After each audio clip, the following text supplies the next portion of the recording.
If you spend enough time hiking or camping in the woods, you'll realize that there's not much going on. Sure, you can spot some pretty interesting wildlife scurrying around, but beyond that, it's a pretty standard scene. Trees, rocks, bugs, a wayward squirrel or two, and not much else. So you can imagine his surprise when Mark Andre, the Environmental Services Director for Arcata, California, stumbled upon something he'd never seen before.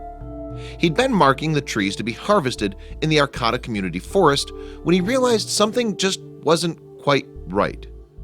When he stepped closer to investigate, his jaw dropped.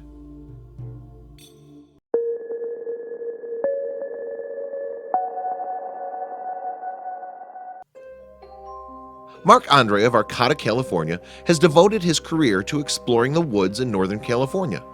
As the town's environmental services director, it was his job to spend time out in the wilderness. He knew the area like the back of his hand, or so he thought. Recently, while he was out marking trees to be harvested in the Arcata Community Forest, he stumbled upon something just past some trees he had never seen before. It certainly wasn't there last time he'd been in the area. It was almost perfectly camouflaged, and as Mark moved closer to it, he realized it was some sort of elaborate, makeshift cabin. Clearly illegally constructed, he wasn't quite sure what he'd find when he went inside. The cabin was situated in one of the most remote areas of the Arcata Forest.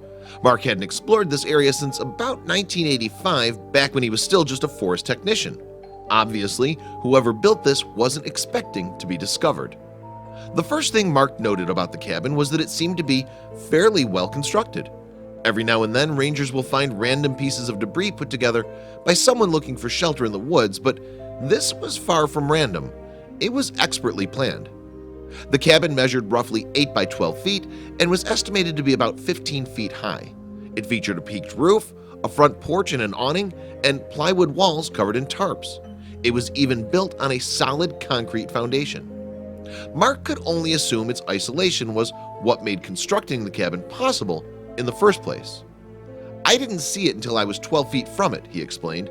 "It's in the perfect out-of-the-way spot where it wouldn't be detected." What made the cabin even more mysterious was that no footpaths or trails led to it. Mark also noted that there didn't appear to be any sort of environmental abuse or littering, which commonly accompanies this sort of thing. Whoever lived there clearly respected nature. Mark decided to call forest technicians Javier Noguera and Nick Manfrodia for help.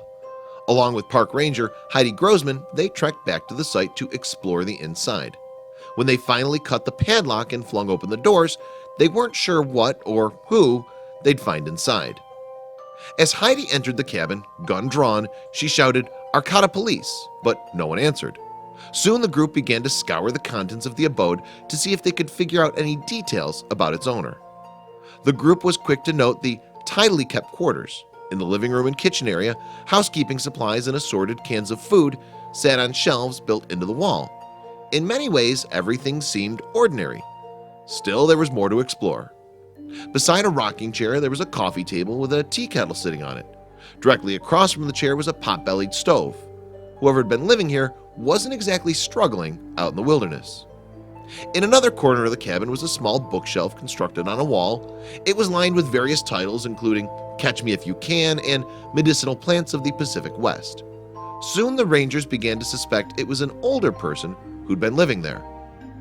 Other items, like a stack of tapes, lent credence to the search party's suspicions. Still, they continued to search for other clues that might help them determine just who it was that called this mysterious place home.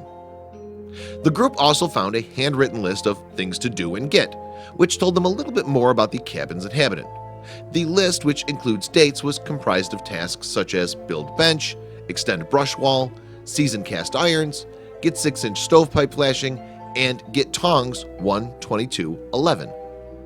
Near the stovepipe, the group also found a copy of nearby Humboldt State University's The Lumberjack newspaper, dated March 25, 2015. Between the list and the paper, the team started to piece together a timeline for when the cabin's owner might have lived there. While they did find 2 driver's licenses, they each bore the names of different people, and they didn't lead the search party to any conclusions as to who lived there.